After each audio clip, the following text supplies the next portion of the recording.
Hi, my name is Taylor, and the title of my artwork is Exhausted. My artwork is about a girl who got really tired in school one day and fell asleep on her desk. What inspired my artwork is the fact that sometimes I also wind up getting little sleep because of excess schoolwork, or I just went to bed late, and I wish I could also go to bed, like in school. But unfortunately, I can't, so this artwork almost represents what I wish I could do in school sometimes.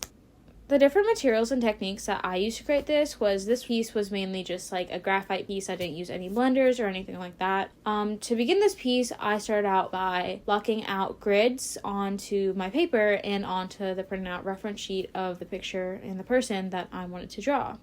After I blocked out these grids, it helped me to gauge where each individual piece of her is on the paper. So I started out with sketching out the different proportions and shapes in her face. Where I started with the nose, because the nose was in the center of her face, so it allowed for me to gauge where everything else would be in perspective to the nose.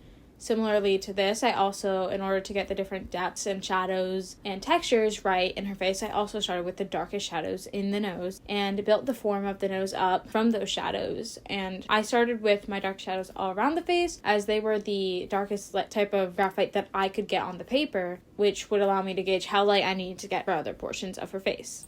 From this, I used different scumbling shading techniques in order to get a smoother texture to represent her skin. And I built up the shadows around her nose and slowly worked around to the hair, to the eyes, to the desk, to her lips. And I created one heavy cast shadow underneath her face to make it look like it was resting up against the table more. Overall, this is how I created my artwork, and I hope you enjoyed looking at it.